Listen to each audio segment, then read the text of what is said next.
Good afternoon, everyone. Hope you're hearing me, both those here in the room as well as those online. All right, so welcome to this, our induction and welcome ceremony for new graduate students in the Faculty of Humanities and Education here at the University of the West Indies, MONA. It's wonderful to see those of you who are here physically in the room, and I know that we also have a number of persons joining online. So welcome, everyone. I am Therese Ferguson Murray, the Deputy Dean for Postgraduate Matters in the faculty, and I will be guiding you through the ceremony today. Just to indicate that there will be two segments to the program. The first is going to feature greetings and remarks from various individuals and entities who are looking forward to supporting you as you embark on your graduate journey and to seeing your successful completion. And I am proclaiming that it will be a successful completion. The second segment will follow with your department-specific academic advisement sessions. So the theme of the graduate orientation is Rooted, Ready, Rising. And this is in keeping with the UWI 75th anniversary theme. Now, this theme has a particular meaning for the UWI, but it can also have a meaning for us here in the faculty. So let's start with Rooted. As you embark on your studies, we want you to feel rooted. Rooted within the faculty and within your departments, strong and firmly fixed as a member of the Faculty of Humanities and Education. We want you to feel ready. Ready to take on your program. The campus orientation program, which I hope and trust that many of you, if not all of you, viewed yesterday.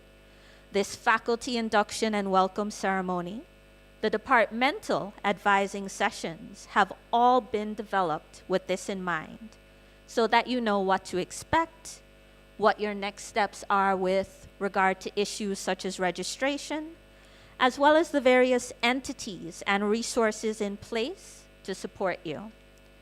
We also want you to feel ready to continue contributing to the advancement of your home countries, those of you here in Jamaica, those of you from other parts of the region and perhaps beyond, through the different knowledge, skills, and competencies that you will gain from your programs. And we want you to feel as if you are rising, soaring to the heights of your personal and professional development goals, rising above any challenges that you might encounter, and rising even beyond your own personal expectations. So with those general remarks and greeting from myself in mind, I now want to turn over to those who will also be welcoming you. So I now invite the Dean of the faculty, Professor Dean Cohenberg, to come and bring you her greetings. Let's welcome the Dean.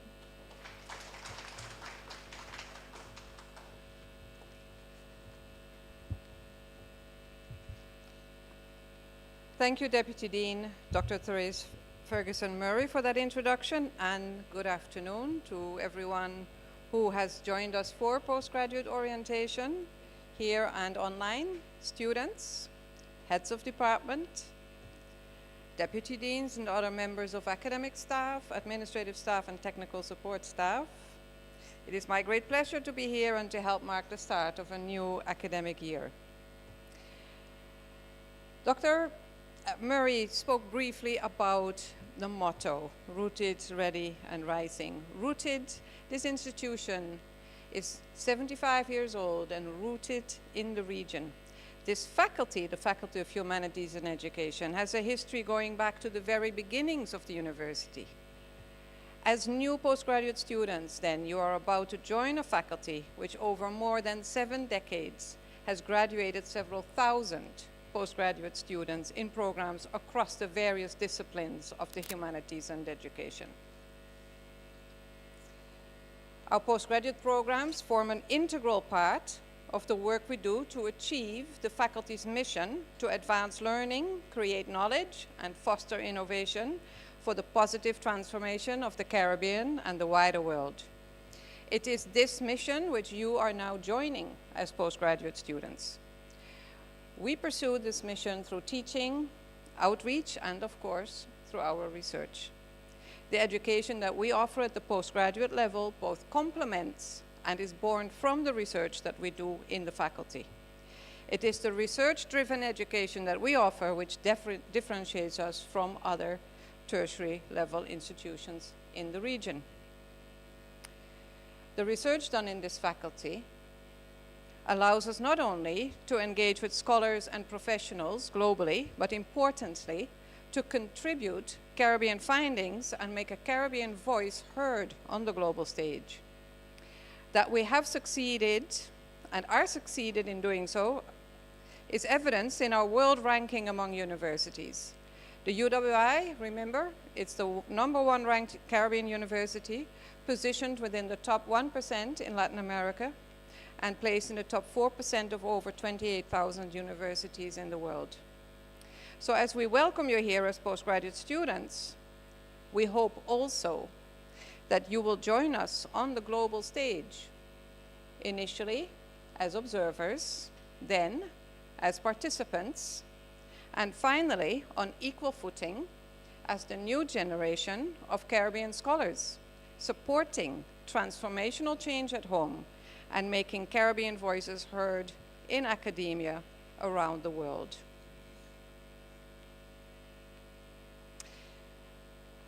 When I attended campus postgraduate orientation yesterday, I heard Professor Marcia Roy, who is sitting right here, and whom you know as the director of the Mona Office of Graduate Studies and Research, speak to her own journey leading to the decision to pursue a doctorate, and she said that it had been the best decision of her life.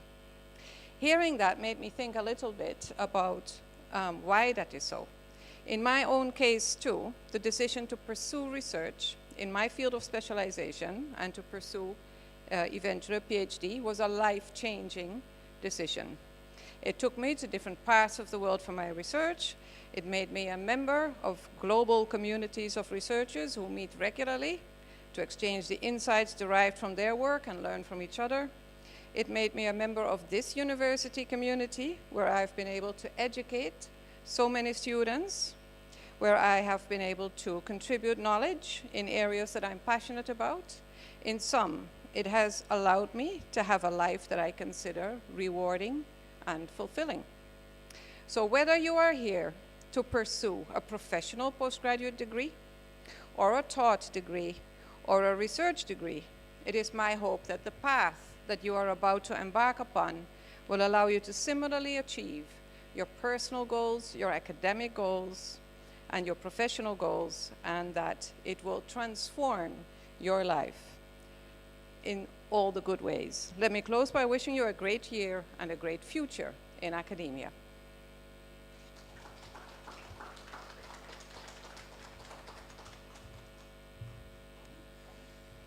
Thank you so much, Dean Cohenberg. And I believe that all of you, by accepting your offer of entry into your programs, have implicitly accepted her invitation to be those observers, participants, and then equal partners on that global stage.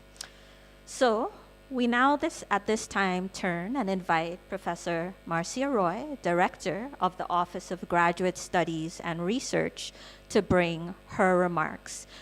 Those of you who watched the orientation yesterday would have already caught a glimpse of her, and you would have seen how she is supportive to her staff. I saw her get on stage during that rendition, so we know that she will be equally supportive to the students. Professor Roy?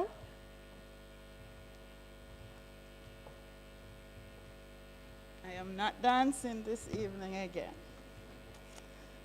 Thank you very much. So Sylvia would have said that really, and I've thought about it a little bit, my decision to do a PhD probably was one of the best decisions of my life, because that is what has supported me and my family for many years. But when I'm thinking about it, this institution have been in existence for 75 years, and I've been here for 35 of those 75 years. Yeah, I know I look barely 35, but really my mom was born in 1948, and the egg that formed me is ready 20 weeks after gestation. So the egg that formed me really is 75 years also.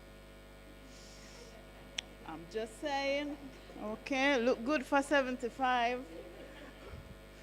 So yeah, I bought her a cup that said 1948 and the University of the West Indies. That's what she drinks her coffee from.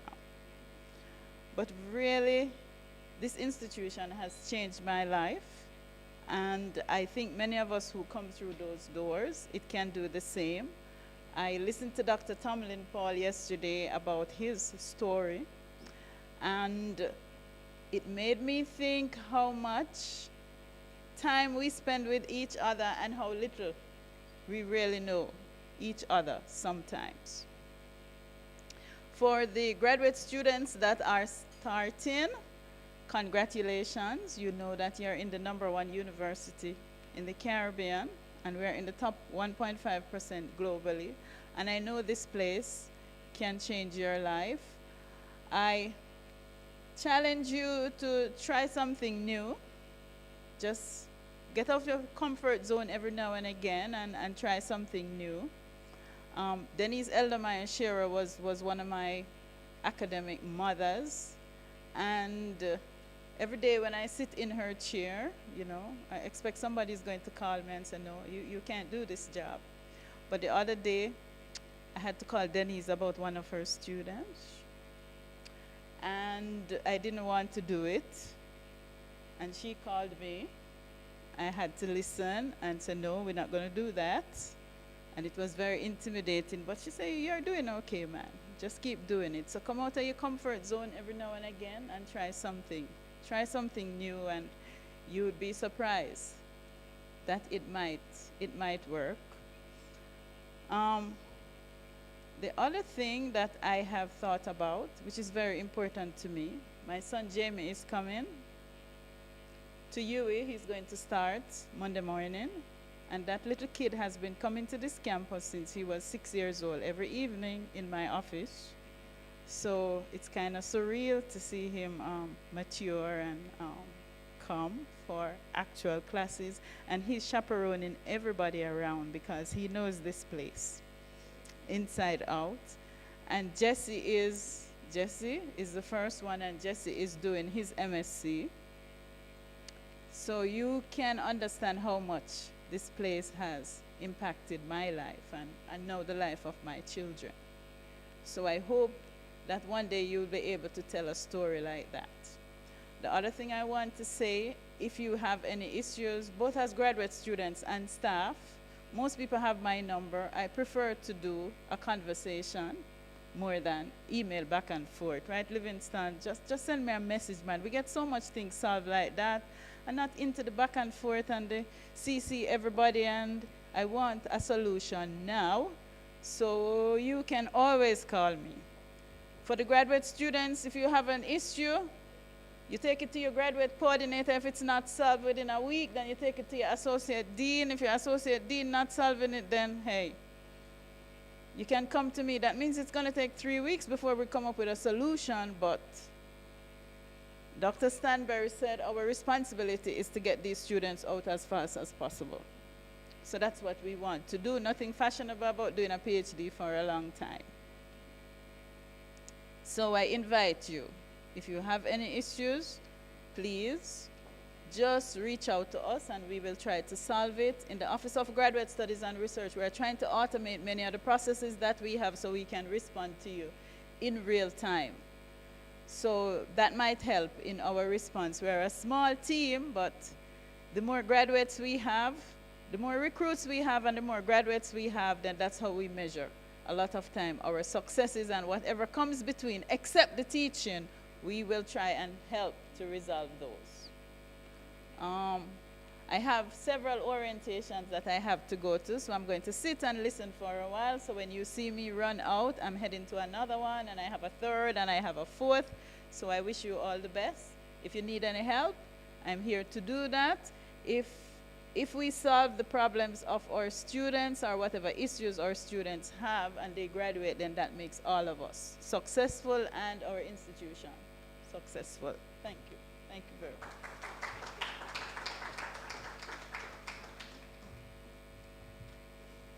Thank you so very much, Professor Roy.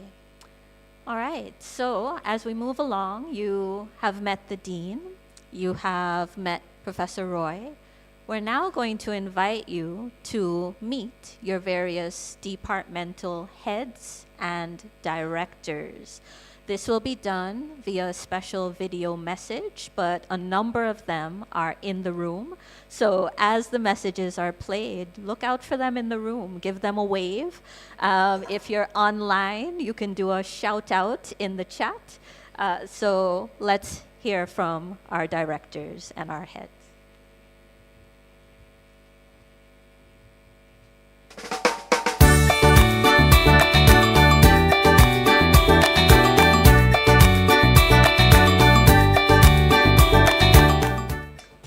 And welcome to the Faculty of Humanities and Education at the University of the West Indies, Mona.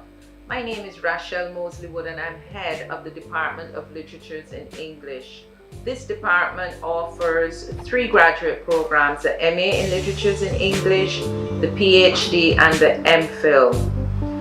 Our department offers a number of courses that really allow you to engage with the literature and culture of the Caribbean and help you to develop your critical abilities in terms of reading text and also in terms of reading and understanding cultural patterns and cultural expressions.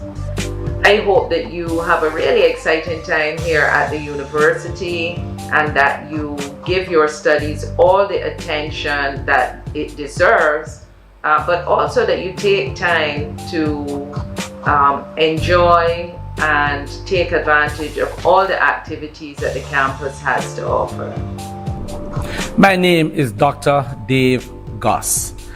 I'm a senior lecturer in the Institute of Caribbean Studies and also the new director of the ICS.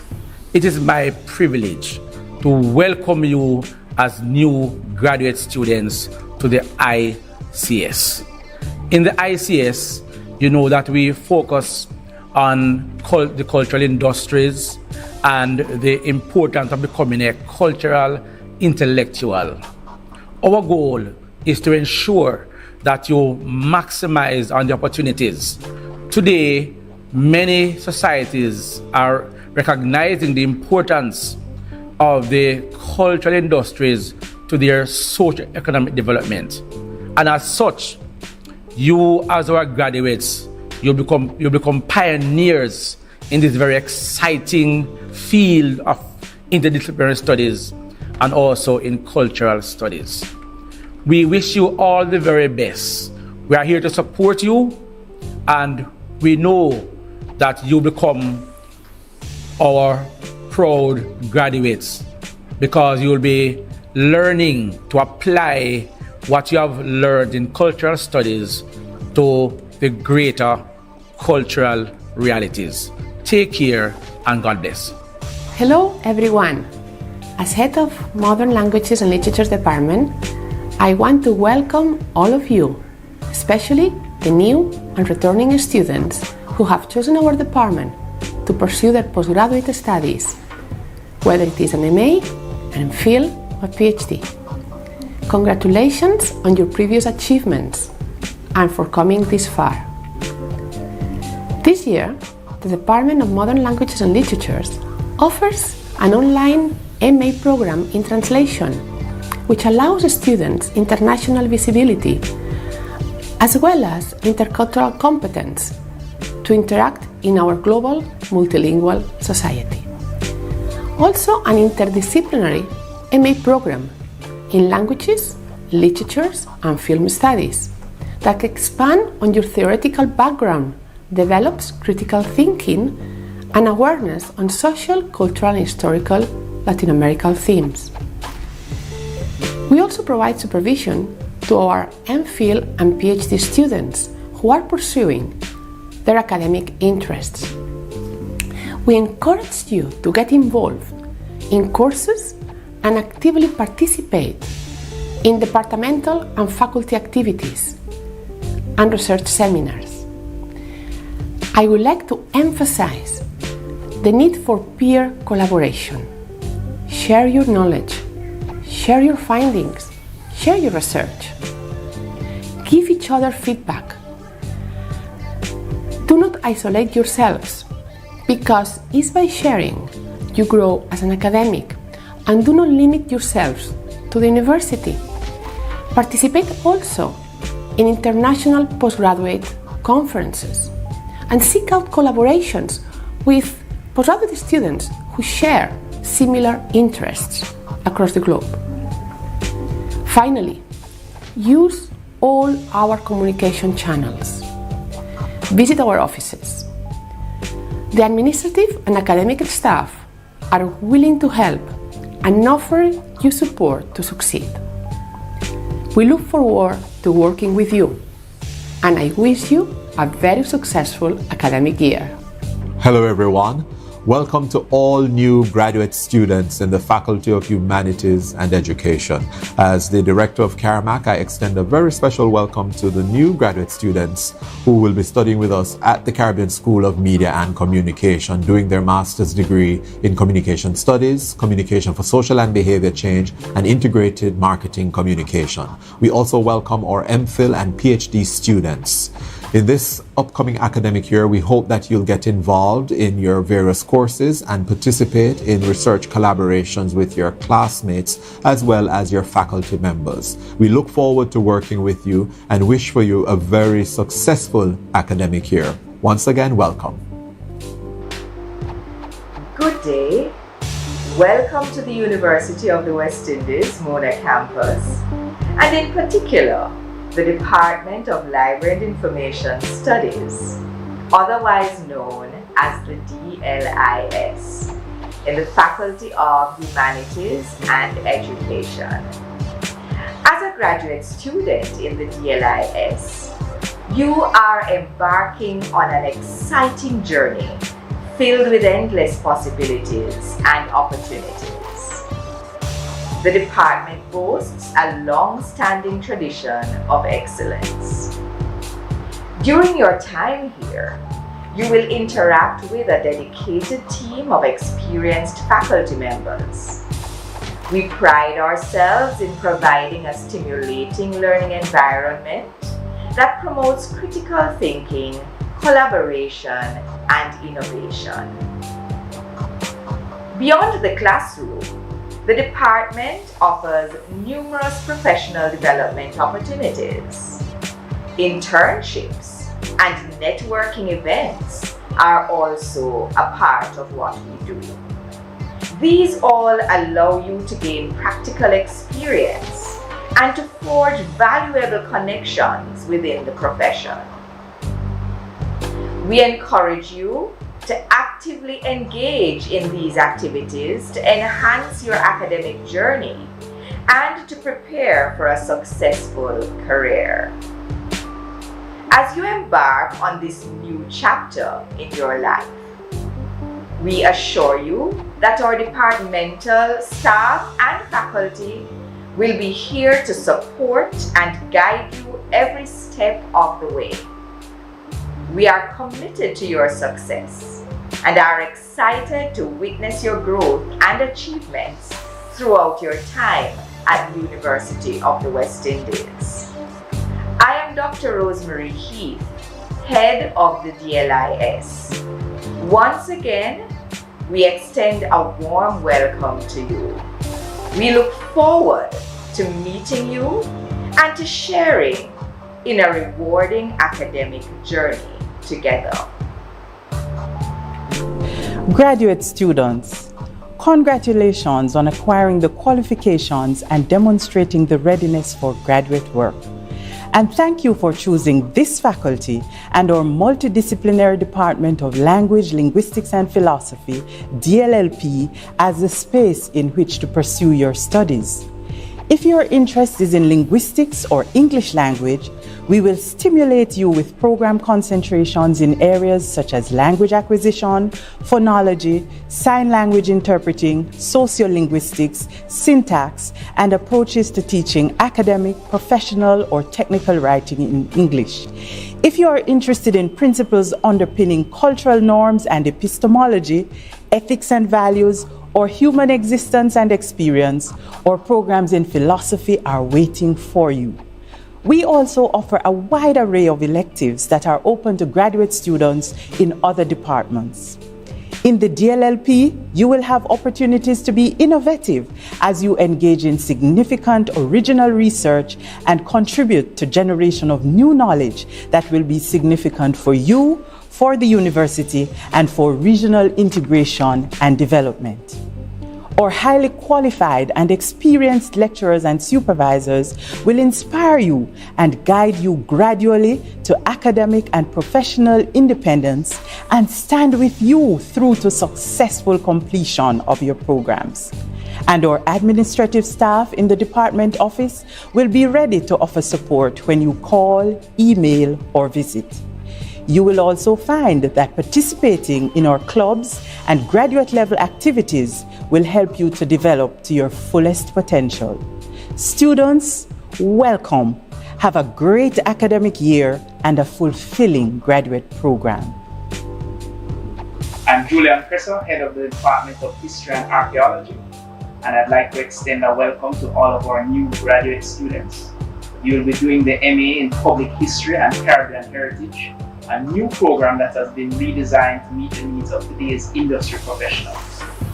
It is an exciting program that will expose you to cultural resource management in new and exciting ways, including the production of digital content. We have a team of excited lecturers who are eagerly awaiting you, and we have a very supportive staff in the department office who will do their best to help you to settle in. So we look forward to seeing you.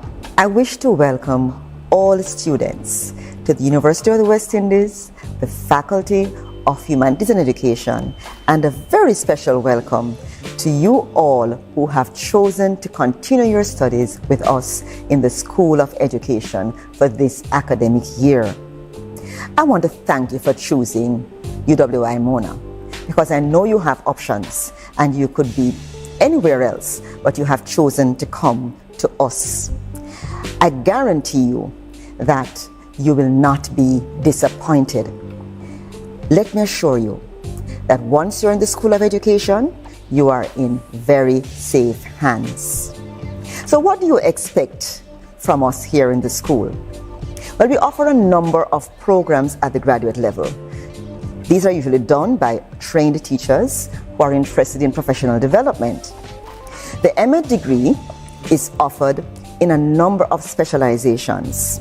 These include the traditional secondary subjects such as the teaching of mathematics, language education, science, social studies, geography, history, as well as other disciplines that are related, such as curriculum and instruction, information technology, educational measurement, and teacher education.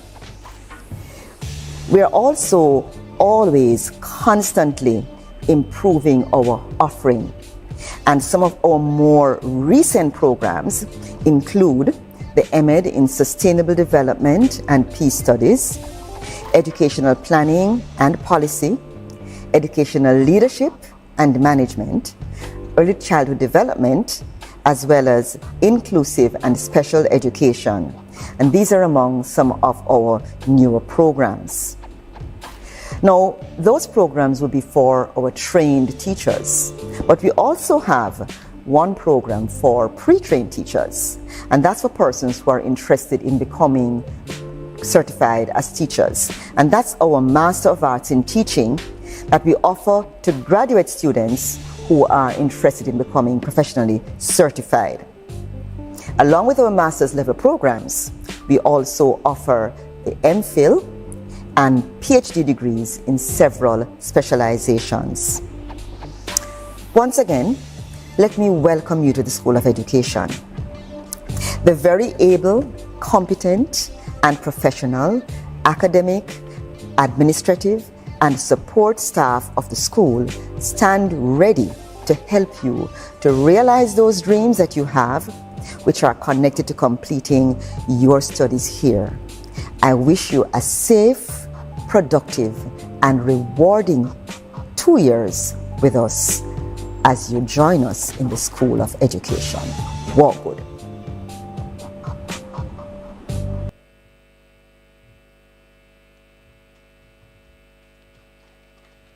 Okay. So I don't know about you, but I feel welcome. How many of you in here feel welcome into your departments? Okay, I'm seeing the hands. I'm seeing some nodding heads. Good. And I hope those of you online are feeling welcome also. So at this point, we're going to be moving to some associations, some entities and departments on campus who are here to support you. As we do that, I'm going to invite those of you who are online, please feel free to pose queries in the chat. We have 4 dedicated volunteers who are working in the online chat, ready to try their best to answer your queries. Is Mr. Benty here? All right, he may not be here as yet. So at this time, I'm going to invite Dr. Tina Hilton Kong. She is the clinical director of the University Health Center, and she's going to share with you about the services of the Health Center, as well as just some general tips with respect to physical and mental wellness. Dr. Hilton Kong.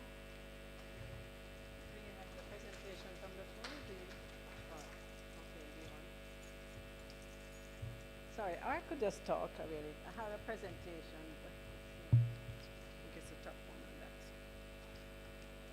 Okay. All right. So I would have done a presentation for the undergrad, and the services don't really change for postgrad versus undergrad.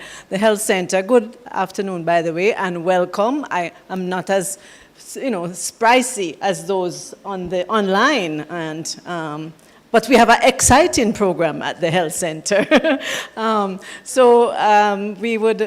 We offer services to students, to their staff, their dependents, retirees, and it's just a little bit of us. So we ask for patience while we have so many patients. We would like to, oh great, thank you. And so, no, this is not the one. This is the one for the, it's okay. I think we can, no. That was for undergrad. I think it's similar, so grad. I think if I do the grad. Not this one. This one is fine, I think. Yeah. Oh, is it? Yeah, so we have been addressing more illness, and we would like to get to the stage where we can address more wellness and less of the illness, but that is a process that needs all of us and needs some steps along the way. So we are committed to promoting wellness, but we often don't get to practically do that. So we're glad to, whenever we can, do any sort of presentations as well. This is where the health center is. It's right across from Social Welfare Training Center, where you can sometimes get some food. So that's how some people may know us, right? We are open 8:30 to 4:30. There was a time before I became clinical director that they were open late, some evenings, and on Saturdays. But we had to put a pause on that due to COVID, and we could not reopen at this time due to our resources. We would not be able to stretch so far. Our telephone lines, you can reach us by those numbers there, or if you're on campus, you can reach us by the extension. It would be better for the extension because the external lines, we get a lot of calls for persons thinking that we are a university hospital or so desperate trying to get the hospital, they can't get through. The next number on Google is us. And try as you may, they want us to transfer them from here to the hospital, which we can't. So about 40% of our calls may be taken up by that. So be patient when you see that the telephone is busy. And you can make appointments by phone. This is where we are on Google Maps. So we're kind of central, but yes, we know it's not so near. It took a little sweat to walk over, but it's good and healthy.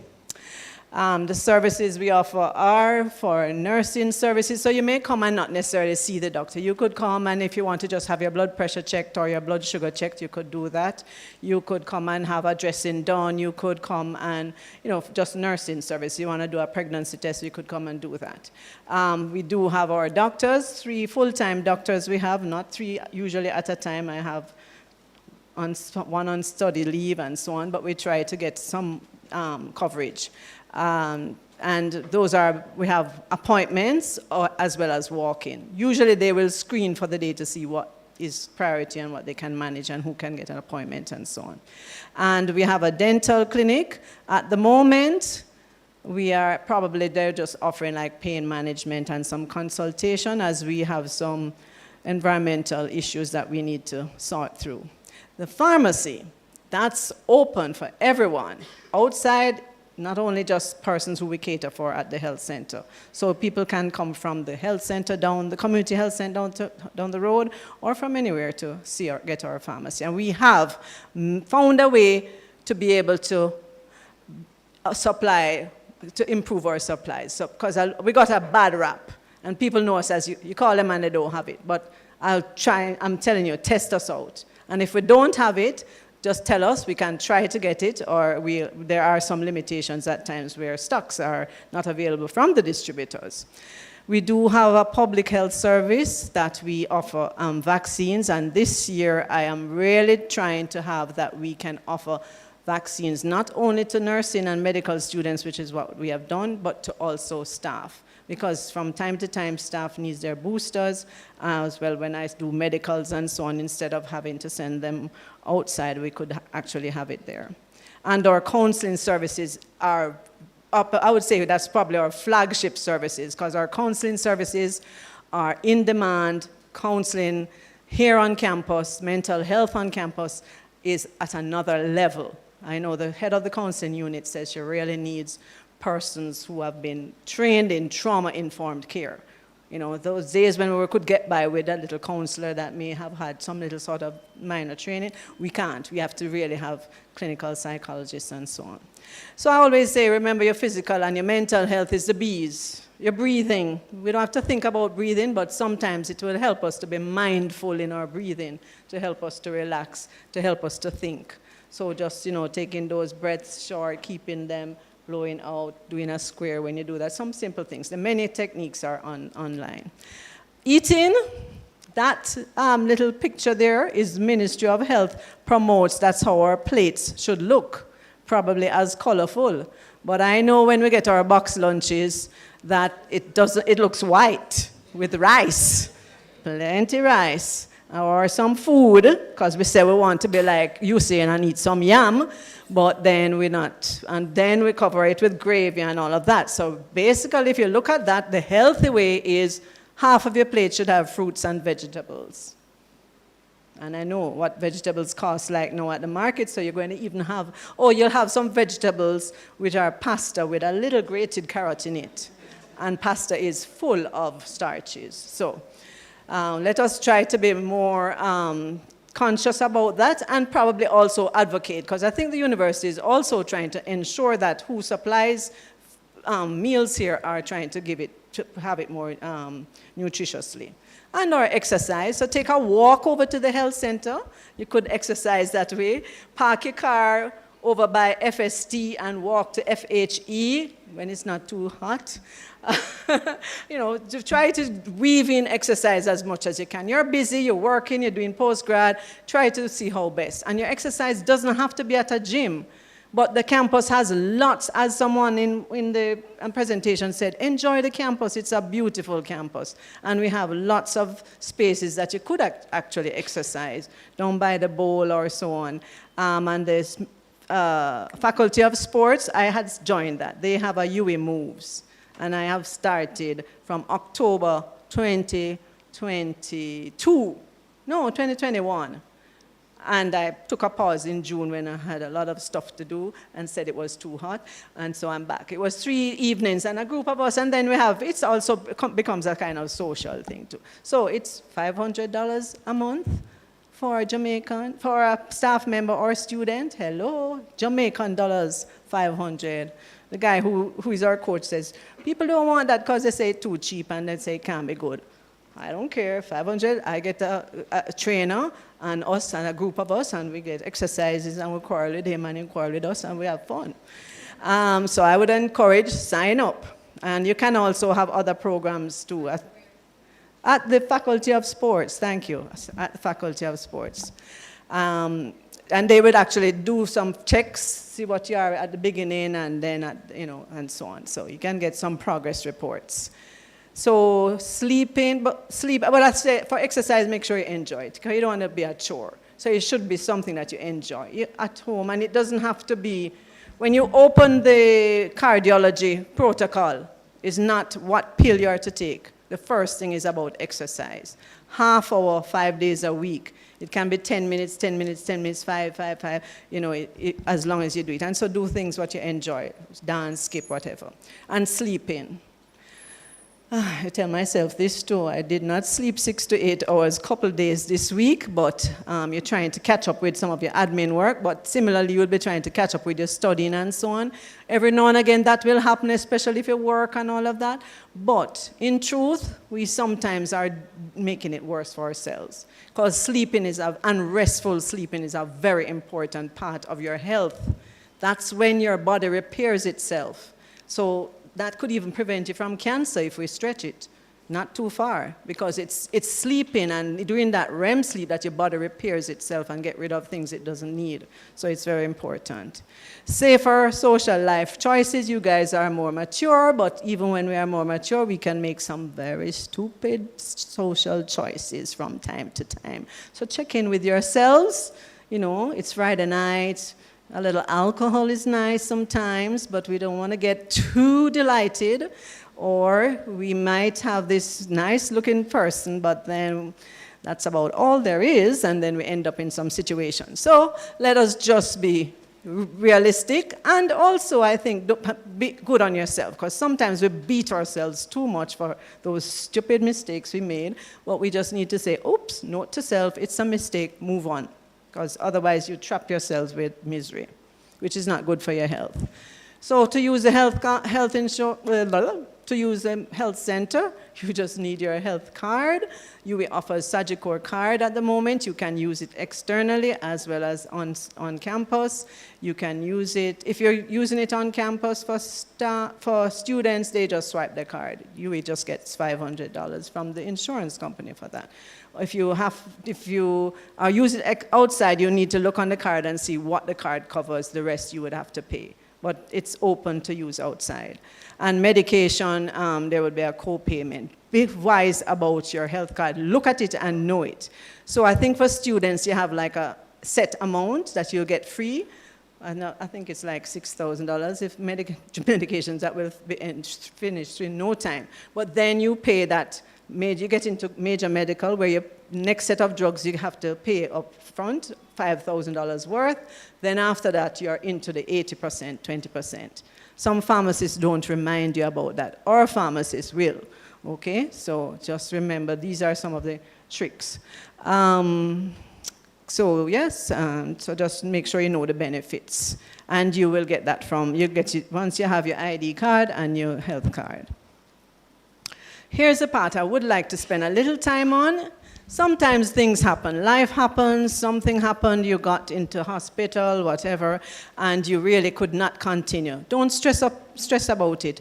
you be, in discussion with your doctor, whether external or at the health center, you will decide what to step forward. In fact, I find, and especially this faculty, I find the coordinators are often who would have this discussion with the students and make recommendations. And so I do know that throughout the university, many of the senior and the lecturers and so on do have the students' interests at heart and recommend for them to get seen or get followed up before it's too late.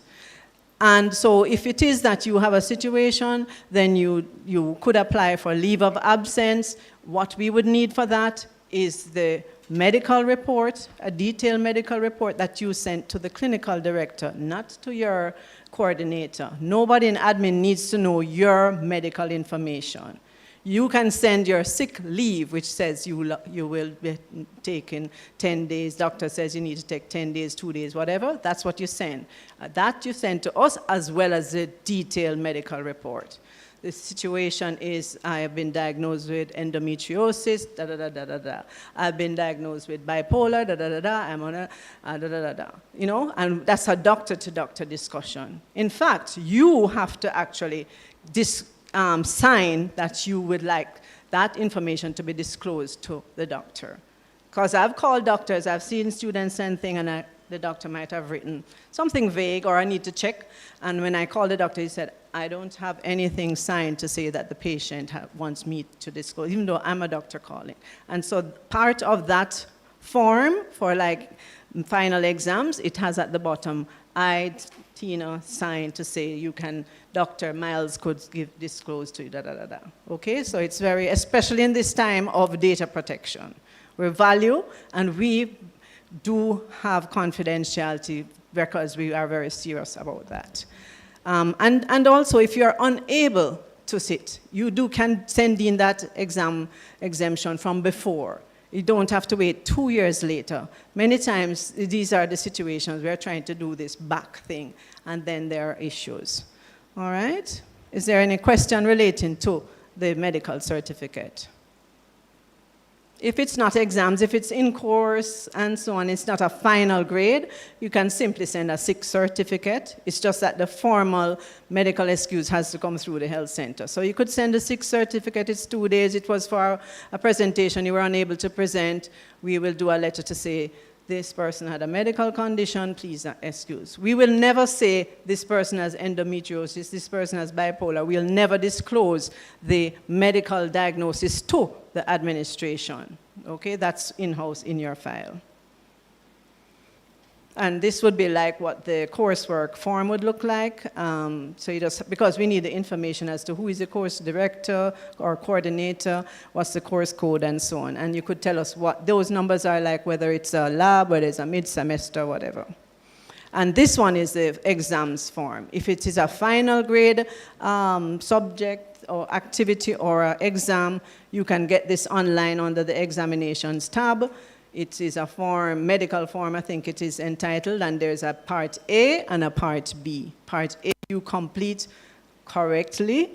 People have completed and they put the wrong course code, and we have sent over that information to exams, and then it's another big tour. We do not complete those forms. I see sometimes course directors complete it for the patients.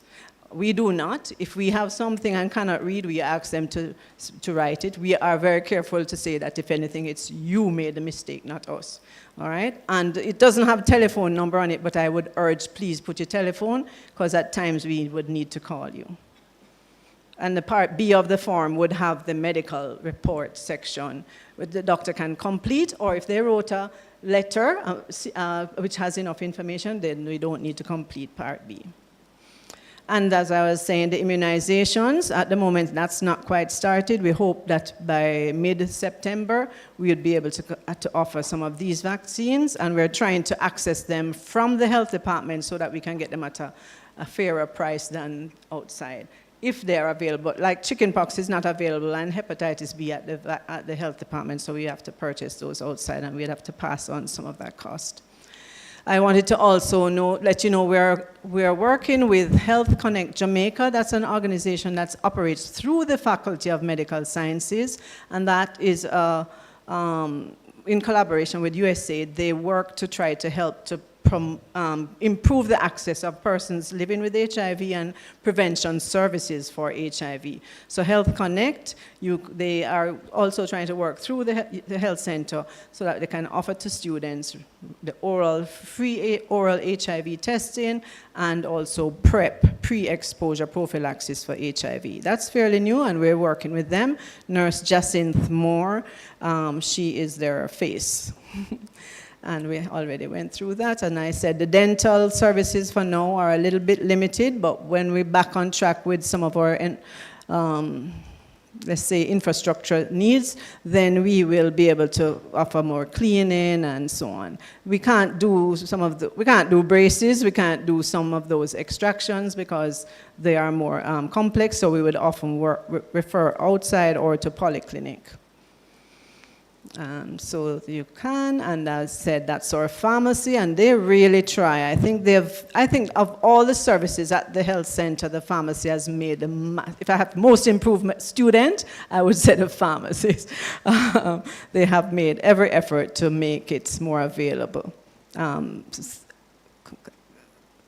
And, this is a WhatsApp. I think you should take this number down. That's a WhatsApp number, 521-3473. You can WhatsApp your prescription. We're not going to take any calls on that. You can WhatsApp your prescription. They will be able to say if they have it, what it costs, and so on.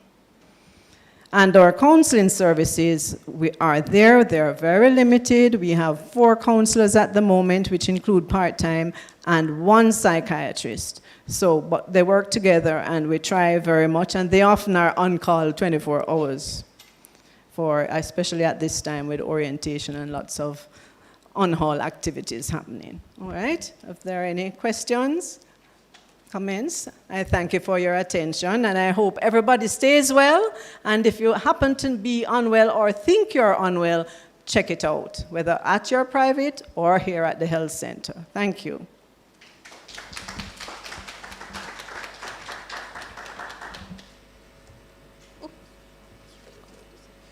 Thank you so much, Dr. Hilton Kong.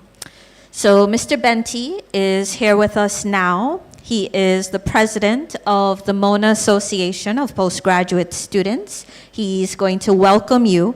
And immediately after Mr. Benty, I'm going to invite Ms. Yolande Lindsay to come up and to share with you. Ms. Lindsay is from the library. Thank you. All right, so thank you and good afternoon, everyone. As our lovely moderator would have mentioned, I'm Shaquille Benty. I'm the Mona Association of Postgraduate Students representative, and on the Guild of Students, I'm the postgrad representative. So what does that mean? Essentially, there's 3 mandates that we focus on at the Mona Association of Postgraduate Students, one of those being advocacy. That main focus is essentially all of your issues, all of your problems, anything that you might have or want information on. We're the point persons, and we can also assist you in which direction to go towards. The other step is collaboration. I like to think collaboration or volunteering, so to speak. There is other postgraduate students that might need assistance, as well as undergraduate students who are looking to follow in your footsteps and be a part of the postgraduate experience. And the final one being experience. When I say experience, I mean the university experience. I know a lot of us as postgraduate students, the experience is different. It's not the same as undergrad, but there are things that are still enjoyable. One of those things being the corporate mingle that we have, our Mona Campus Connect, and other seminars and platforms for you guys to express yourself and have enjoyment while being here and studying at the University of the West Indies. Within good timing, because I know a lot of us work, I myself work, so that's the 3 mandates that we focus on here at the MAPS committee. One of the things that we're trying to do now is build our community, and as such, I would ask for you guys to follow the social media page and see the information that we're putting out for you guys to be engaged and follow us. My number, should you guys need it, is 876-521-2545.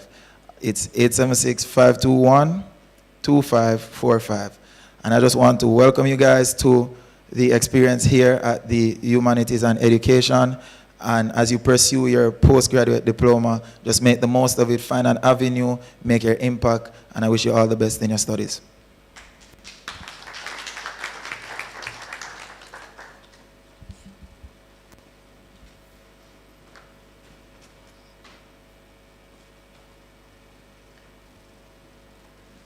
Good afternoon. So my name is Yolanda Lindsay. So I am the liaison librarian for two departments, Literatures in English and History and Archaeology. And I'm here not to introduce you to the library because I'm assuming many of you know the Mona Library already. I'm here to remind you of what a valuable resource the main library is. So start at the very beginning. The main library houses the Humanities and Social Sciences collection, and and it's comprised of the following. Now we have 3 floors with reading rooms and stacks. When I say stacks, I mean stacks of books, literally. Computer labs where you can go to do your research. If you don't have a working computer, the computer labs are open for you. We have a multifunction room. This is somewhere where your departments or other entities can go and host events. And we have the West Indies and Special Collections, where I am assigned. And we have reprographic services. This is where you can go to print your papers, do photocopies, and other services that are provided. You can even go there to buy pens, pencils, paper, what you need in an emergency. RISU is there for you. So, what are the resources we have? We have print resources.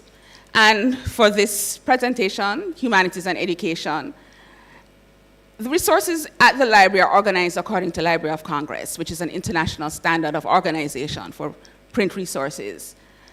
And we also use the Library of Congress subject headings, both of which ensure that similar subjects are classed together. It makes it easier to find when you're doing your research.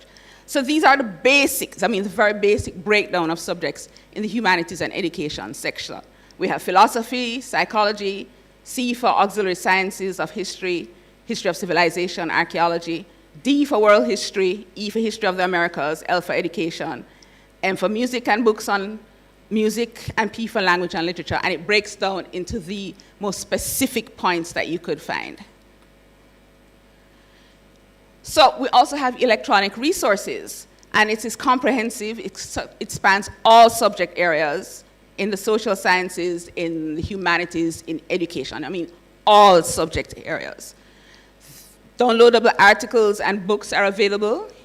We have read-only books. You can't download them, you can read them on the computer. We have subscription-based scholarly journals, free ebooks, user-friendly interface to allow various search techniques by title and subject. We provide citation guides and examination past papers. So these are some of the electronic-based databases that we provide. These are not all, but these are the most popularly used: EBSCO, Emerald, ProQuest, JSTOR, Project Muse. These are particularly good for persons doing history, archaeology, education, literature.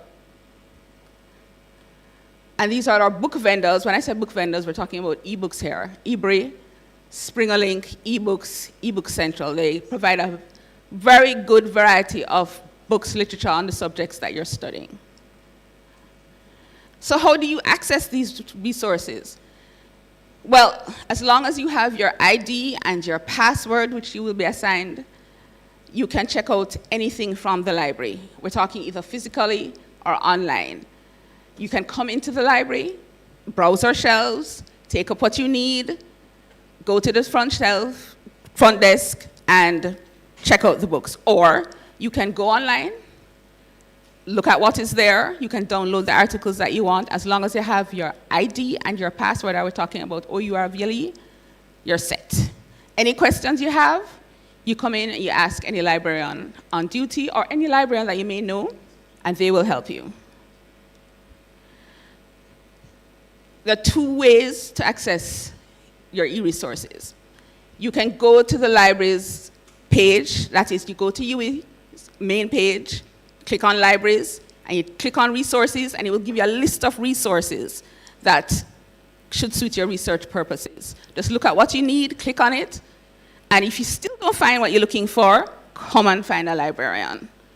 Or you can go straight to UWeLink, do your search there for any subject area, and the articles, the books, everything that we have, both physically and electronically, should come up there. We also have library guides, and these, as the title says, are subject or library guides that can provide you with not the most extensive information, but it will give you some groundwork to help you do your research and point you in the direction that you might want to go. There's a whole list of library guides, and it encompasses all 3 campuses, different subject areas, particularly, I think, within the humanities and education section. So check it out. Here's a list of what we have.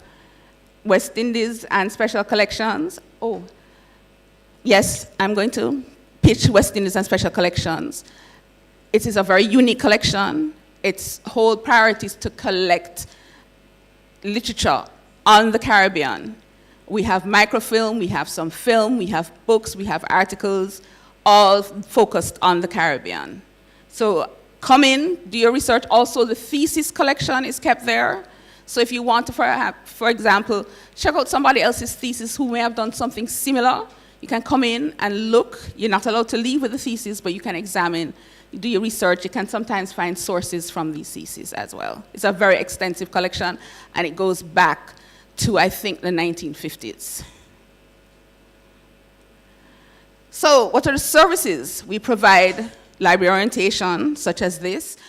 We go more. Sometimes lecturers ask us to provide a more extensive orientation session for students. We have circulation interlibrary loans. For example, sometimes you will find a book in the catalog that we may not have physically, but Caville may have, St. Augustine may have.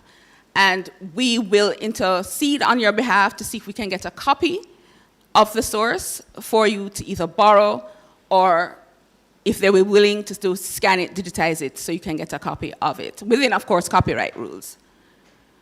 We provide information literacy sessions if needed, research assistance if needed, of course, computer access, reprographic services, and we have e-top-up for your printing account.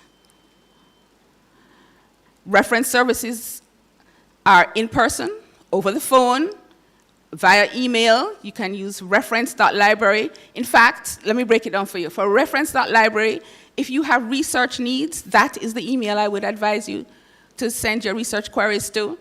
For the MILU, that is if you have information literacy needs or thesis consultations or scrutinies.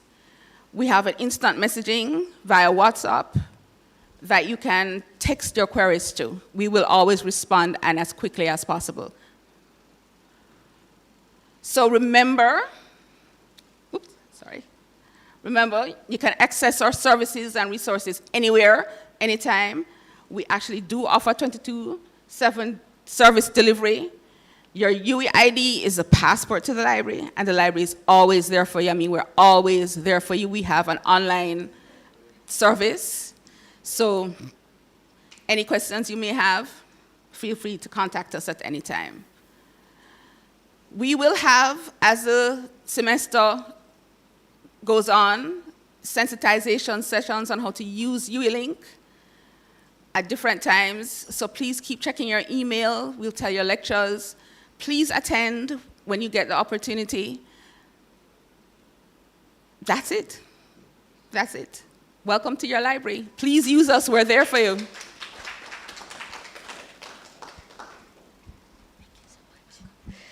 Thank you, Ms. Lindsay. So we've heard about the health services, critical, the library, critical. We're now going to hear about finances. We're going to ask Ms. Kimberly Henry from the Student Administrative Services section to come and share with you. And following Ms. Henry, Mr. Roden, Sheldon Roden, and Ms. Janine Henry from Registry Information Services will share with you.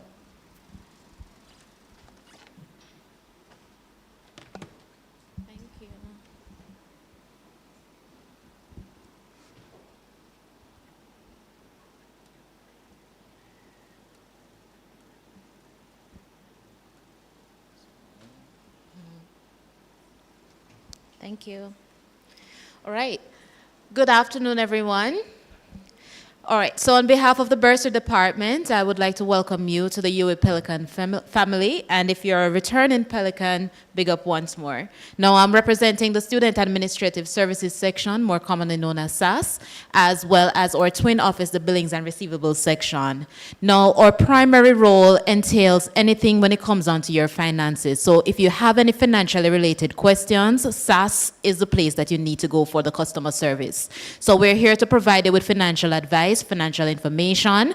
We're also the section that deals with ensuring that payments are applied to your accounts in a timely manner. And as well as if you're by any chance a scholarship recipient, we are the section who basically would reach out to the respective donors and try to ensure that your accounts are updated in a timely manner as well.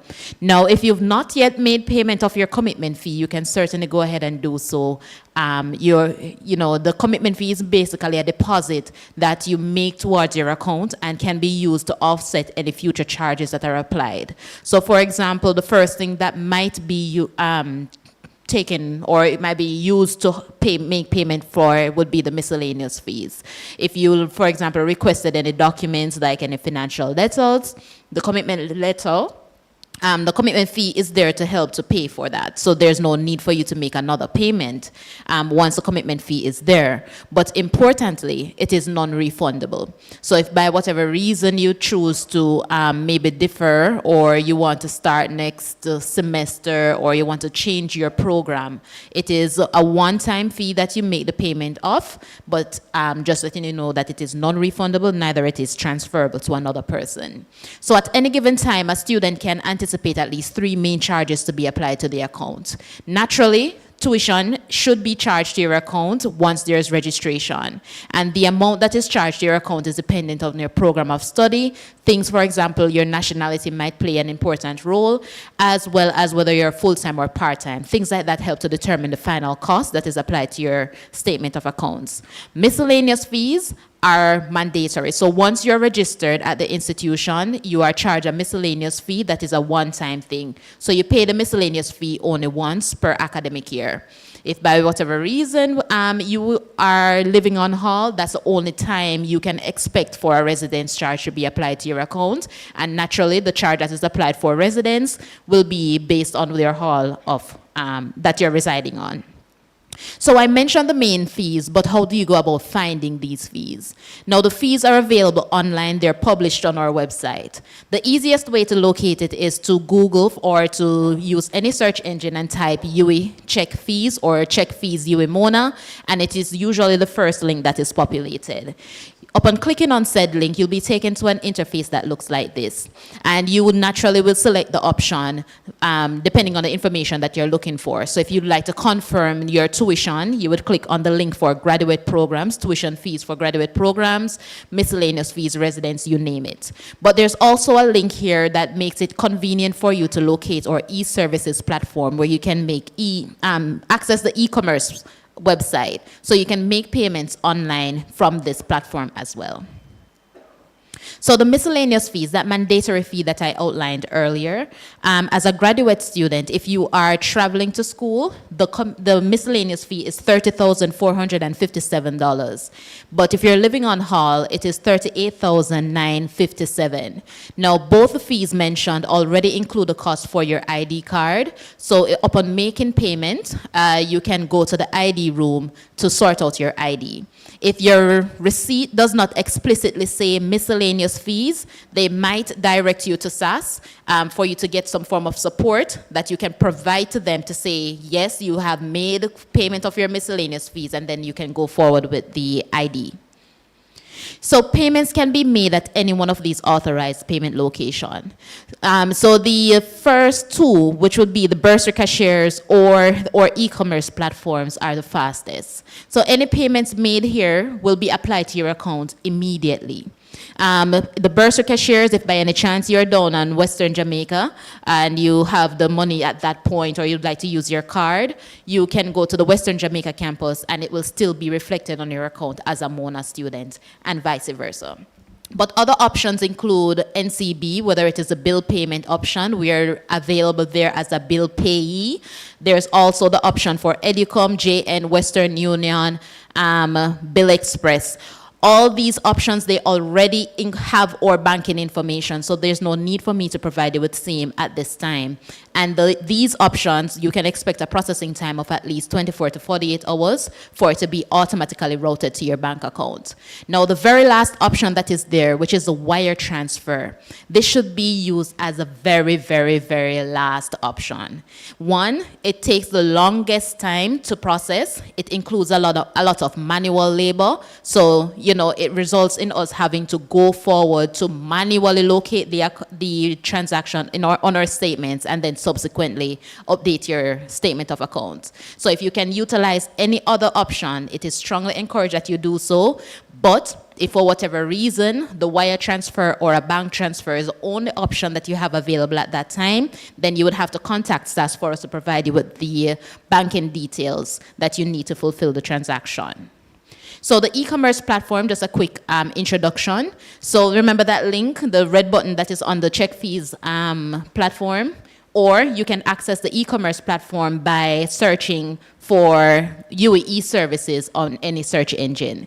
You would be required to create an account. So you create the account and then you log in. You are required to register the card as well. And then once you're successful with those, then you go forward and you make your payment. So this is a little screenshot of what the page actually looks like, but I'm just highlighting where you see the manual. So if you wish to use our e-commerce platform, then you go ahead and if you have any questions, if you want a step-by-step guide, there's a manual available on the website where you can go ahead and follow the steps. It will outline which cards are accepted, Visa and MasterCard naturally, whether it is credit or a debit card, but it can give you more information as well. And it will give you information, for example, which currencies are accepted on the e-commerce platform, things like that. But if you have any questions, you're trying to use the e-commerce platform, you're having difficulties with and you need some technical support, then the first persons you would reach out to is the Mona Information Technology Services, MITS, and they can help you to troubleshoot or to offer the advice or guidance from there on. So the payment deadline. So today is actually the payment deadline for semester 1. And this will mean if full payment of your semester's fees, so that is the tuition, the miscellaneous, and the residence where applicable. For semester 2, the payment deadline is January 12th. There are 2 different deadlines because you are billed across 2 semesters. So on the fee sheet, for example, for tuition, you will see the per annum or the per program tuition cost that is listed there. But in terms of billing you, we will bill you on a semester basis and you pay on a semester basis. You have that option. But if you're unable to pay in its entirety, meaning today you're unable to pay everything, the miscellaneous fees and the tuition or the residence, then you can take advantage of our residence or tuition installment plan. Now, to qualify for the tuition installment plan, you definitely need to make sure that you're registered, because remember, we can only bill you for tuition if there is registration there. So make sure that you've selected all your courses or what you need to do for the semester. The miscellaneous fee needs to be paid in its entirety, and a 25% deposit is required upfront. So 25% of the semester's fees, tuition fee, it is required upfront. And if by any chance you are a returning Pelican and you would have had any balances outstanding before, that needs to be cleared. If we have anyone here that would like to take advantage of a residence installment plan, the miscellaneous fee payment is a requirement, but the charge for residence also needs to be on your account, and a deposit of 25% of the residence fees, it is needed upfront. So to get on the plan, considering that you've met all the requirements, then you have up until the 15th of September to request the tuition installment plan or the residence installment plan. Now, this is something that you do on a semester basis. So if you're accepted, if you're approved for the plan for semester 1, and you would like to take advantage of it for semester 2, you'd have to reapply at that time by the stipulated deadline. It is a plan that is available online, so you do not necessarily have to come in office to do the process. You can go to the Bursary Online Student System, more commonly known as BOSS, and you make the application for the installment plan there. So this is just a breakdown as to what the plan would actually do. So the deposit is required upfront, 25% minimum of the semester's fees, and you can get up to 3 months to clear off whatever balance that is left there. So the plan is generated on whatever balance that is left after you've paid the miscellaneous fee and the deposit. So if you pay more than the 25% upfront, naturally whatever balance that is left at the end of the going on the plan, that is what the plan will be offered on. So if you have a plan for 100,000, you have a balance, of 100,000 that will be divided into 3 equal parts. And it is due at the end of each month up until November. So I have to inform you of the penalties that you are subject to if it's a case that you do not get yourself on an approved plan and if the payment is not made in full today. So the first thing is that by the university's policy, a 1% late fine is calculated and applied to the account until the balance is cleared. So until the account is regularized, you will continue to see where late fines are applied at the end of each month and added to said balance. You will not be able to sit any final assessments or any mid-semester assessments if that is applicable to you because there is a financial hold that will be enforced on an account with a balance outstanding. So if, for argument's sake, you do not get yourself on the installment plan and you do not clear the balance in full, you run the risk of a financial hold being applied to the account. So the financial hold restricts your ability to enter an exam room. It restricts your ability to access certain services on campus. You can't see your grades, you can't request a transcript, things like that you are barred from doing. But for extremely delinquent accounts, you will be transferred to a collection agency, but this is not something that we do immediately. If it's maybe like over a year or so and your account is in arrears, naturally we will reach out to you to remind you of your obligation. But if that is not fulfilled, then we have the option to send you to the bureau as well as to the collection agency. So earlier I mentioned the Bursary Online Student System. I just want to introduce you to that real quickly. So if you want to get any services from SAS, so for example, the installment plan, you want to get a tuition letter, you want to see your statement of accounts, things like that, you can access this from any search engine. Just go ahead and type in UE Online Systems. Under the section for students, click on the one that says BOSS, that link that says BOSS. You sign in with the same credentials that you use to access for example, SAS, the administration system where you do your registration. So your ID number and the same password. And from there you can go in, you can peruse your unofficial statement of accounts, or you can use any one of the forms I've previously mentioned to request any one of the services from us.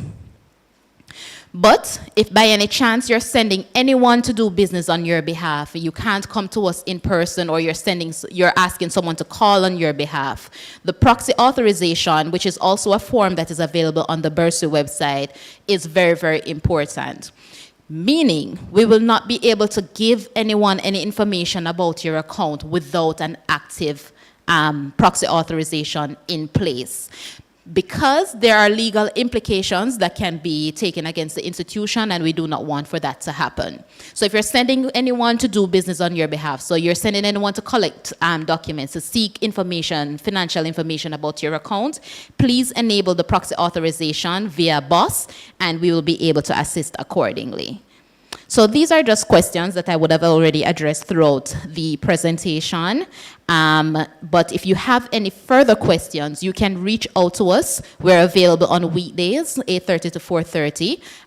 The phone number, I advise that you call us at 876-618-5066. That's our cellular number, and you have a shorter wait time as opposed to calling the 927 number, which is the university's number that you would have to ask for a transfer to us. We're available via WhatsApp as well for chats. You can send us a WhatsApp chat at 2808238 or send us an email at customer.services@uemona.edu.gm. All right, so I saw the numbers. All right, so the phone number, the cellular number is 618-5066. So 876-618-5066. But the institution's number is 876-927-1660-9, and you will have to ask for a transfer to SAS. Or WhatsApp number for chats, it is 876-280-8238.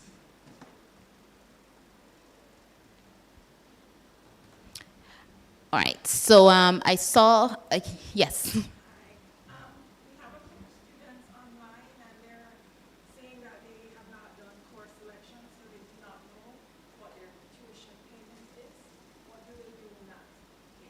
All right, so for the tuition payment, you have the option of looking on the fee sheet itself. All the fees are published there. So you would know what your tuition charge is or what to anticipate from that particular platform.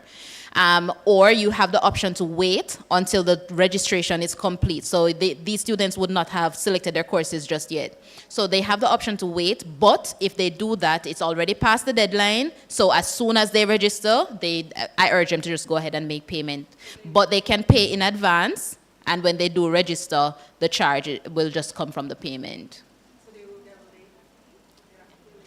No, man, if the charge is not on the account, so if they have not yet registered for their classes, then we cannot apply a penalty on the account. Right. So the only way a penalty is applied to the account is if a charge is there that was not addressed. Yes? So then how long do you have between selecting the courses and making the payment? Well, as I said, considering that today is the deadline itself, anything that happens after today, if you register today, then I urge you to pay at the soonest. There's no extension of the deadline because you did not register by the deadline, by the payment deadline itself. All right, any other questions? No more? All right then, but if you have any questions, please reach out to SAS. Welcome once again. Thank you so much, Miss. So we have our representatives from the Registry Information Systems who are going to share with you now. And the name is Aisha McLeese. All right. Please.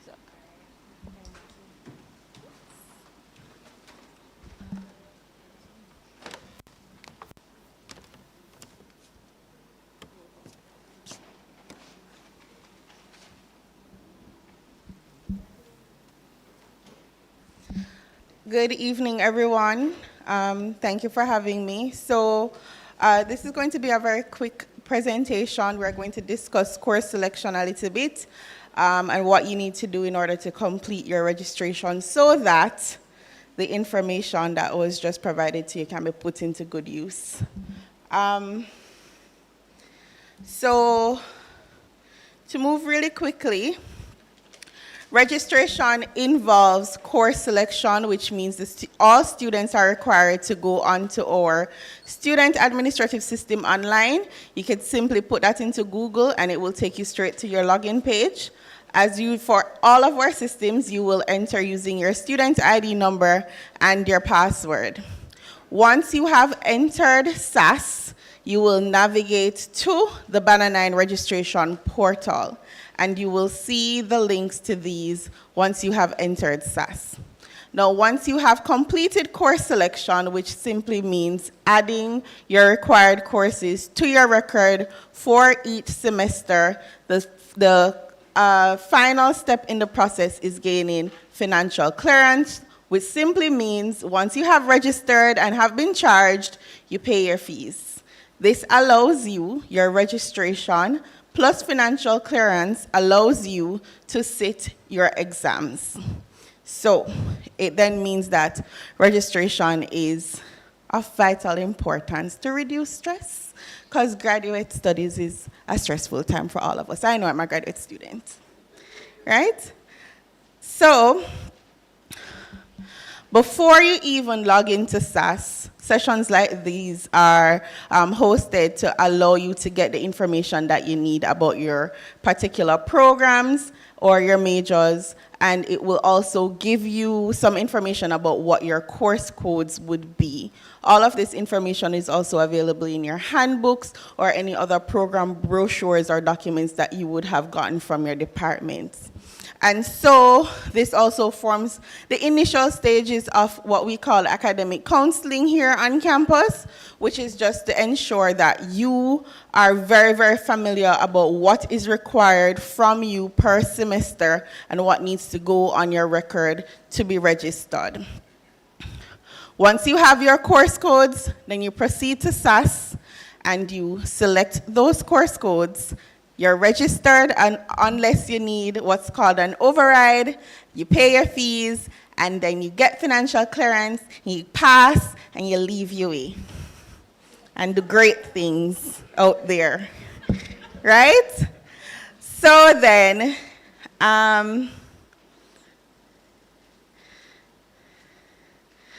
so I just want to point to the fact that academic counseling will vary based on your particular program.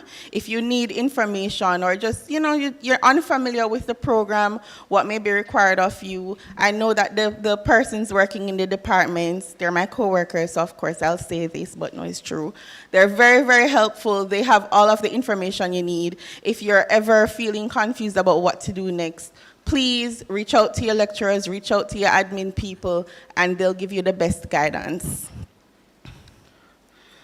So, in order to facilitate you moving through the course selection process as quickly and as easily as possible, once you have entered our systems, you will see, before you even log in, right?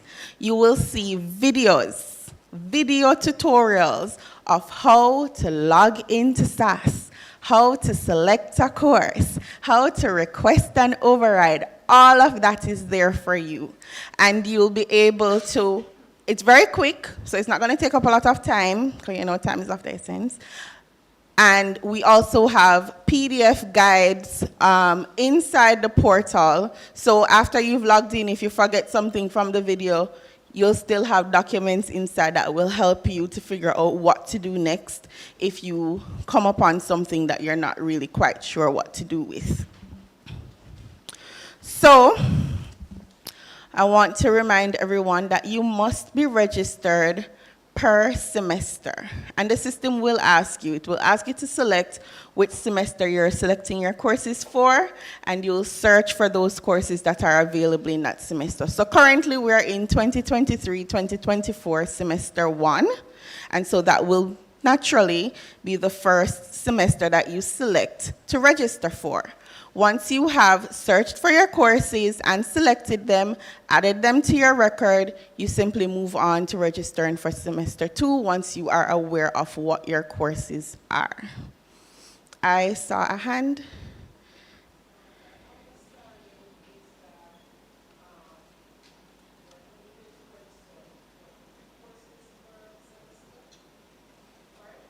It depends on your program.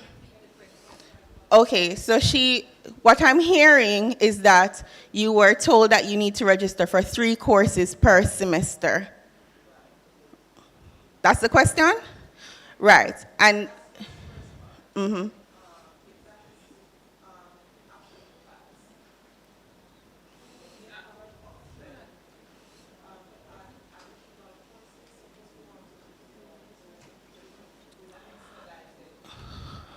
Okay.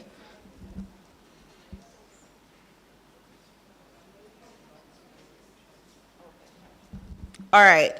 So the number of courses that you're required to register for per semester is usually given in your program guide. The program guide is created in order to ensure that you complete on time and also that you have the best chance of completing on time. Graduate studies is very heavy, that's my experience. And so if you want to do extra, I would suggest you go to the faculty and have that conversation with them about what you can manage. Okay? If there are any other questions, they will be answered, they will be addressed after. Right, so I've already spoken about entering SAS, I've spoken about the guides, we've talked about payment of fees and financial clearance, and Ms. Henry went into depth with that. Points. Okay, so similar to payment deadlines, there are registration deadlines that you must be aware of and follow. Currently, normal registration is open and normal registration ends on September 17th. What this means is that students are permitted to add and drop courses to their records for semester 1 until September 17th without being fined. Following September 18th, literally the next day at midnight, you will be billed in order to add and drop a course. Dropping off courses also has a deadline. Students have until September 29th to drop a course from their record for that term. Okay? So after the 18th of September, if you have to drop something, you will have to pay a fee to go in and drop that course. But on September 30th, you will not be allowed to drop a course. In order to drop a course after the drop deadline has passed, you will have to go through graduate studies in order to submit that request, which must be approved by the board or your department.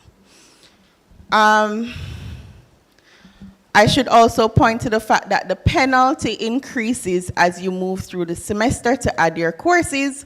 So on September 24th, it moves from $1,000 to $2,000. From October 2nd to November 24th, it moves to $4,000. And then for the remainder of the semester, until the semester ends in December, you will have to pay $8,000 per day. So if you make a mistake and need to add something the next day, that's another $8,000 until the semester ends.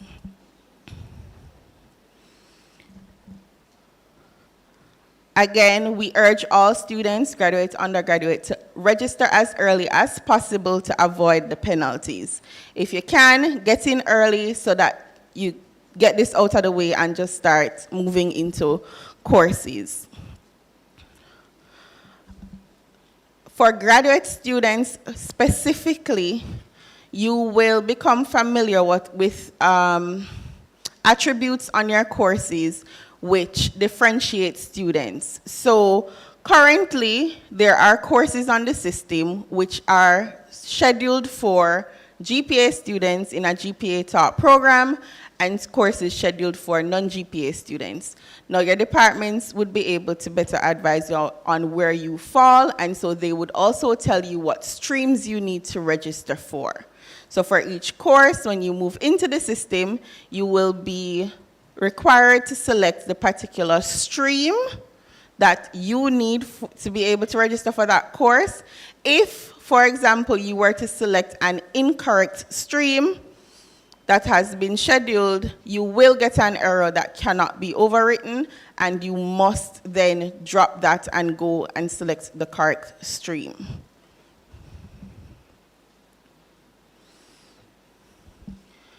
I also want to point to a very important part of this process. You must submit your courses on the record. Once you have navigated, added all your courses, there is a submit button on the page that you must select for the courses to be added. This has tripped up a lot of students sometimes. They don't see the button and they think they're selected add, so it's there. So I'm telling you now, you can tell your friends, look for the submit button. Submit, you will notice that your courses move from gray to green. Green means go, that means you're registered. No registration is complete until all of your courses have been selected, all of your override requests have been approved, and you have been financially cleared. Please remember that registering for your course also means that you're registering for your exam. Any student who is not who has not successfully registered cannot enter the exam room. That's whether it's online or a physical room. They will check your IDs, and if you're not up to date, it will create problems. I've seen it.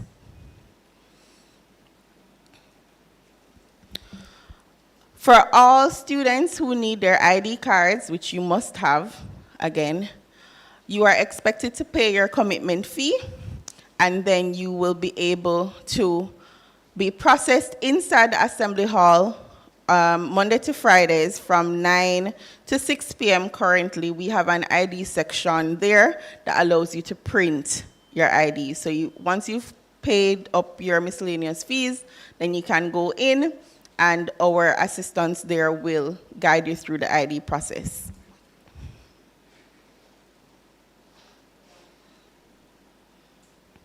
The Registration Assistance Center inside Assembly Hall is also open and will remain open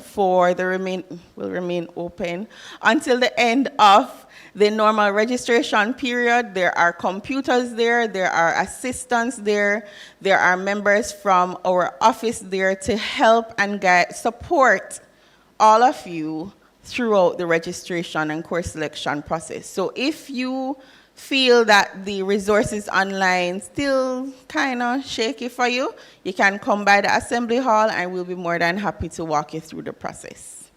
Until when? Until the end of normal registration, so that's September 17th. Monday to Friday, 9 to 6, until at least September 17th.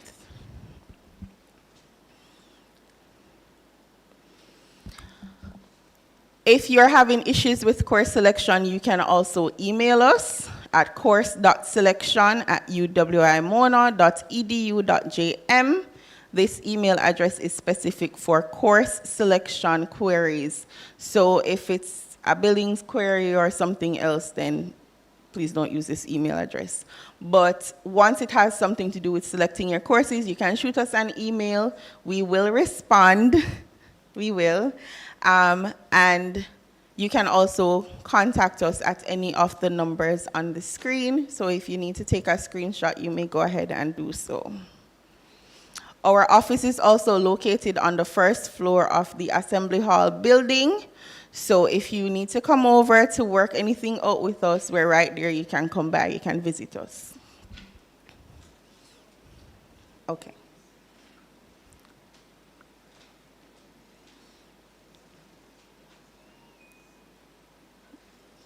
You're not seeing it. An important point of the process is getting into SAS in the first place. Sometimes students have issues logging into SAS or logging into any of the systems because your password needs to be reset. Please also note that you must have accepted your offer in order to be able to access our systems. So if you got an offer, but you did not select accept, technically you're not a student. Technically you're not a student until you've registered for courses, but the first step, that's your responsibility, is accepting that offer. Once you have accepted your offer and you have been given your domain credentials, you should be able to access our online systems. If that does not happen, you can contact MITS, which is our technical support guru and team and lifesavers. You can contact MITS. They're also available online on the SAS login homepage. You'll see a little chat box and you can speak with them about resetting your password. You can also WhatsApp them. And they're also very responsive.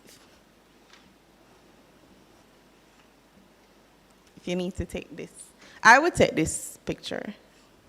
This is very important.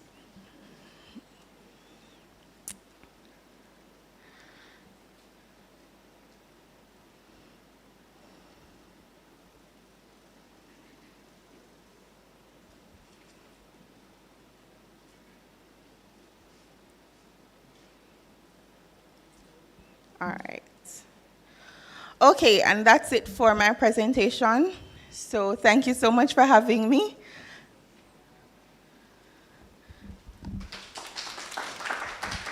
Thank you so much, Miss Matthews. I got the name correct now.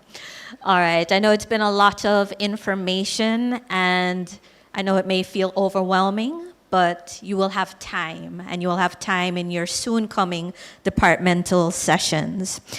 As we start to bring the program to a close, we have a few students who are going to be inspiring you.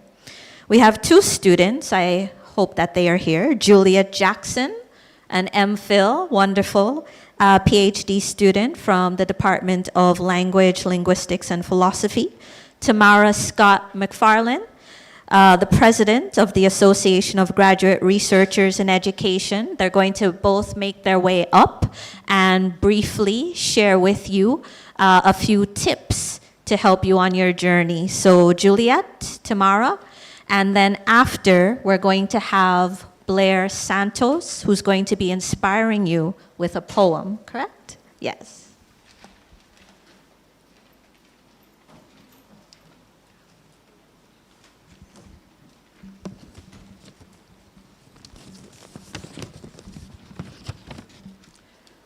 Good afternoon, everyone, or good evening, everyone.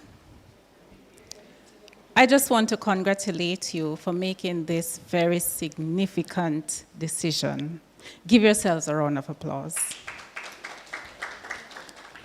So 5 years ago, I started this journey, just like you, and it has paid off. But it wasn't easy. You see, on my first class, the first day of graduate studies, I was in class, and I noticed that the place was getting blurry. I couldn't see the screen, and I was just feeling sick.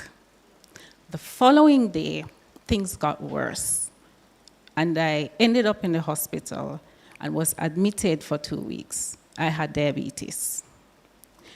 I became visually impaired, and during that first week, I had online class. I couldn't see anything. I could only hear. Now, what that taught me is that life happens, and you will face challenges along your journey, but giving up is never an option. You see, this opportunity that you have now is life-changing, but you have to be disciplined, you have to be determined, and you have to be committed to the task. I'm going to encourage you off the bat not to allow anyone to drown you with negativity. Do not allow anyone to drown you with negativity. Of course, you'll be faced with challenges, but the approach you should take is to manage those challenges and to know that giving up is not an option. Now, how this program has benefited me, how graduate school has benefited me, it has changed my perspective. As a teacher of English, I came here with this brilliant thought that I speak British English. I speak British English. I was so certain of that. But then I discovered that I spoke something else. So graduate school will cause you to change your perspective. And you have to be humble and open-minded for that change in perspective. Also, your knowledge will expand. You'll become an expert in your field. And after you have become an expert in your field, you'll be more marketable.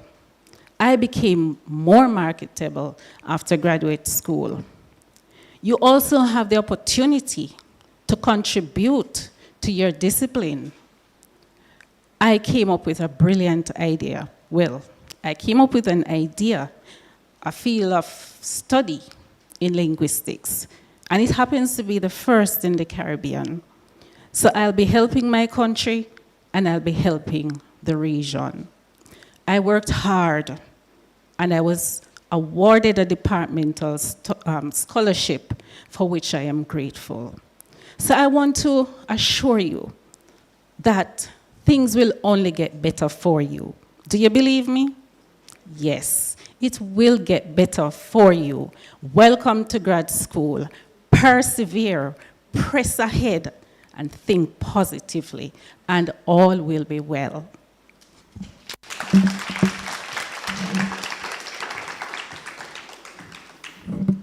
Good afternoon, everyone. My graduate experience will be twofold. One, I want to make a pitch for the Association of Graduate Researchers in Education, and I'll be using my personal experience for that pitch. I remember last year I stood on this platform, I was a nervous wreck, and the conversation I had with the then graduate students, to my mind, came from the head. This year, I'm speaking from the heart, and I'm happy that I have the former president here who can attest to that. Now, you're celebrating this orientation session on a theme, and there's one section of the theme that stood out when Doc spoke about it, rising above challenges and expectations. And I can tell you that becoming a member of the Association of Graduate Researchers in Education is designed to do just that. You're coming into a program where research will be the hallmark of what you do. Everything is hinged on research. Now, like myself and many of us, we're not the best at research. We're not very comfortable. We enjoy what it brings to us, but we might not necessarily be so au fait with conducting research, understanding the nuances of it. Now, when you become a part of this association, you are given the support. You're provided with professional development sessions that will push you towards that. For example, last year we looked at how you can move your writing, your thesis into publication, and we had a lovely discussion from the School of Education on quantitative research. Now for this year, we're planning to continue on that thrust, where we will explore quantitative research in our professional development sessions, as well as zero in on mixed methods research. And so I want you to come and be a part of this robust association, to hone your skills, to get that sort of mentorship, that sort of support. I am standing here as evidence of that support. I remember when I did my first graduate presentation, the questions and the comments were so robust, and had it not been for that level of support that was provided, I don't think I would have done as well in my head as I thought I did. So, what is it that you need to know about the Association of Graduate Researchers in Education? We are a team of graduate researchers, past students, present students, faculty members who are here to mentor persons coming in and those who just have that interest, that desire to do research, and the support that is there. So for now, we encourage persons to reach out to us via our email, and we promise that you'll get a response within 48 hours. It's agre, that is AGRE, Jamaica @gmail.com. We promise you will get a response, you'll get our membership application form. Membership is only $1,000 Jamaican dollars per year. However, as you reach out, you'll be invited to the WhatsApp group on our various platforms, or social media platforms. And what happens in those groups is not idle chatter, it's the support. So you might find a colleague providing you with information on a conference, local, regional, international conference, and you get that opportunity. You're reminded, why not submit an abstract? You're supported in that. And sometimes what you can experience in your little spaces, it's good. But when you have a large group of researchers interested in your development, sharing these opportunities, then the world is your oyster. There's so much more that you can do. And so we encourage you, and it's not just for the Graduate Association of the Association of Graduate Researchers in Education. You'll come to understand that once you're at this stage, it's very important that you network. And the association provides you with that opportunity for networking. I have grown tremendously over the last year. My whole approach to research has improved tremendously, and it's because of the support and the mentorship that is provided there. So take advantage of the associations that are there. Take advantage of your lecturers, because many of them are in that group with us, and they will share. When one of the lecturers from the School of Education did the presentation on quantitative research, there was massive appeal for it. And she broke it down for us so that we could all understand. And so we want you to get that opportunity as you join the graduate group. And so this is open. So while the association comes out of the School of Education, it's open to all members of the faculty. And so we welcome your coming here. It can only make you grow, can only make you better. And so as I welcome you to the faculty, I invite you to join us. Join your support groups. They're there, and in the end, you can be looking at increased knowledge, greater exposure into research, and developing your professionalism. So thank you very much. Enjoy the rest of the evening, and enjoy your sojourn here. Thank you so much, Tamara. As Blair Santos comes, she is actually an undergraduate student in the Department of Literatures and English, but I know that perhaps next year, the year after, she will be here, right? Next year. I like that. Good evening, everyone. The poem that I will be reading tonight is called The Last Solkin. A solkin is a Mayan calendar that records cycles of days. We see mountains like blue lightning, like the castillos of Caracol and Cajalpech, painted in red Ricardo, in the blue of a cloudless sky, in the green of undisturbed mounds, in the black scar of fires we didn't start, encroaching upon the heels of a plant yet to be named in Latin, surrounding falling mame, their orange building a gradient into the brown of the brittle forest floor like the surface of Cotobrut. We see all this buried under the sea, reduced to a feeding ground for an invasive species of common carp that's already eaten a yellow mountain of corn that Masa, Itzamna, and Kukulkan sculpted into the keepers of days. Now feasting upon the black mountain as if gulping chimole without appreciating the taste, the big fish sprouts appendages and horns like a Spanish bull. Its belly swells and the sea rises, swallowing red volcanoes and their new keys. And soon the last mountain will be swallowed, gasping at clouds. It's going black like rotten bananas or coal, burning with fear because we see a star-spangled stingray flying, circling, that will soon skewer the last of us. Thank you.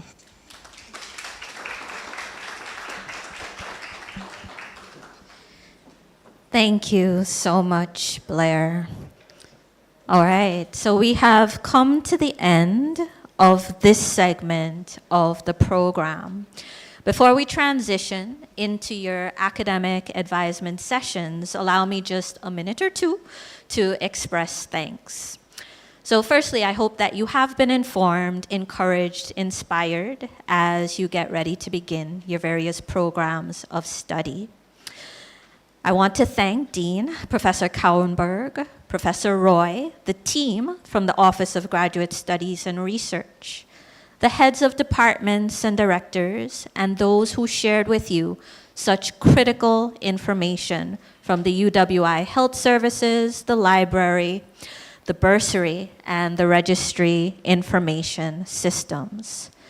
Thanks to student representatives from MAPS, from Agri, and let me also say that there is an MPhil PhD task force in existence within the faculty that will support MPhil and PhD students.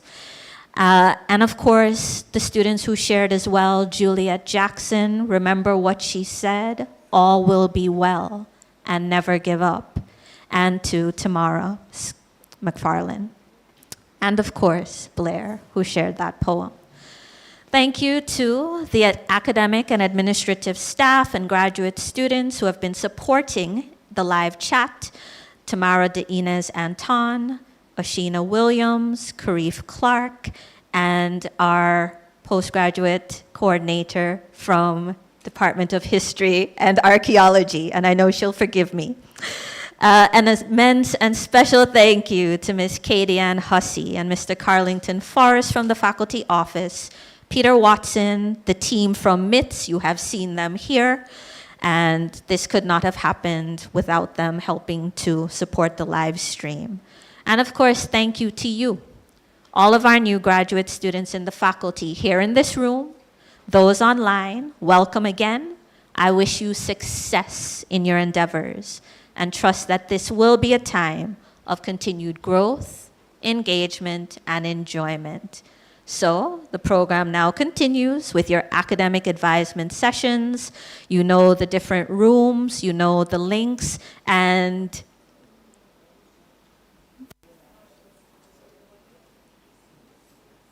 okay, all right. She mouthed something to me and I'm not sure what she said, but I know it was something about Department of Library and Information Studies. So you have some of your HODs here who will help guide you. You have some of your postgraduate coordinators here who will help guide you, and wish you all the best. Thank you, everyone.